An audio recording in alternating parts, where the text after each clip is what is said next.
Assalamualaikum warahmatullahi wabarakatuh. Perkenalkan, nama saya Recha Fadli dengan NIM 21231026. Video ini dibuat untuk memenuhi tugas akhir dari mata kuliah dasar-dasar biokimia dengan dosen pengampu Ibu Monika Primasari MPD. Pada video ini kita akan membahas mengenai protein, yaitu pengaplikasian materi IPA SMP. Nah, menurut adik-adik, apa sih pengaruh suhu dan metode memasak terhadap kandungan protein pada daging? Untuk itu, terlebih dahulu kita akan membahas mengenai protein. Protein merupakan makromolekul yang menyusun lebih dari separuh bagian sel. Protein termasuk molekul besar yang terdiri atas sejumlah asam amino. Asam amino itu terdiri dari karbon, hidrogen, oksigen, dan nitrogen. Nah, protein ini berfungsi sebagai sumber energi bagi tubuh kita. Selain itu, protein juga berfungsi sebagai meningkatkan sistem kekebalan tubuh, sebagai pembentuk enzim dan hormon, serta membangun dan memperbaiki jaringan tubuh. Selanjutnya yaitu sumber-sumber protein. Sumber protein itu terbagi menjadi dua.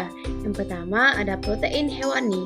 Protein hewani adalah protein yang berasal dari berbagai jenis hewan seperti sapi ataupun ayam.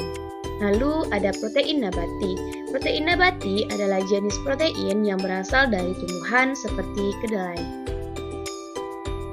Nah, setelah kita membahas mengenai protein tadi, selanjutnya kita akan membahas mengenai apa sih pengaruh metode memasak terhadap kandungan protein pada daging.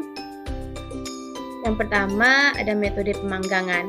Pemanggangan daging secara langsung di atas api atau panas tinggi dapat menghasilkan daging yang memiliki kadar protein yang tinggi. Proses ini memungkinkan lemak yang ada di dalam daging untuk meleleh keluar saat dipanggang, sehingga mengurangi kadar lemak pada daging. Selanjutnya yaitu masuk ke metode penggorengan. Proses penggorengan merupakan proses pengolahan bahan pangan yang dapat mengakibatkan penurunan kandungan gizi yang sangat signifikan karena menggunakan suhu lebih dari 160 derajat Celcius, sehingga protein mengalami kerusakan. Sedangkan dengan proses penggorengan menyebabkan kandungan lemak pada bahan pangan tersebut yang mengakibatkan kadar lemak menjadi bertambah. Selanjutnya dengan metode merebus. Merebus daging dalam air panas akan menghasilkan daging yang lembut dan empuk. Namun, metode ini dapat menyebabkan sebagian protein larut dalam air, sehingga kadar protein dalam daging bisa sedikit berkurang. Selanjutnya, mengenai pengaruh suhu terhadap protein pada daging. Nah, suhu yang tinggi saat memasak dapat menyebabkan denaturasi protein dalam daging. Denaturasi protein terjadi ketika ikatan antara rantai polipeptida dalam protein terganggu, sehingga mengubah strukturnya. Memasak daging pada suhu tinggi dan menggunakan metode memasak yang panjang dapat mengakibatkan kehilangan nutrisi, termasuk protein.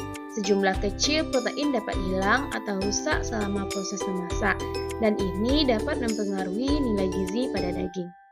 Tiga metode memasak seperti memanggang, menggoreng, merebus menyebabkan sebagian kecil protein dapat hilang karena proses pemanasan yang intens dalam proses memasak tadi, hingga dapat menyebabkan denaturasi pada protein, di mana struktur protein berubah dan beberapa ikatan protein terpecah. Sebagian besar kandungan protein tetap ada dalam daging.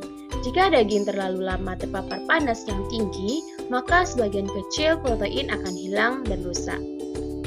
Yang dapat disimpulkan, semua makanan yang dimasak, salah satunya daging, pasti akan mengurangi kadar protein dalam masakan tersebut. Tapi tidak terlalu banyak jika benar dalam proses mengolahnya. Ketika kita salah mengolahnya dengan memanaskan dengan suhu yang tinggi, lebih dari 160 derajat Celcius, hal ini akan membuat kadar protein hilang lebih banyak, sehingga pengolahan makanan harus lebih diperhatikan.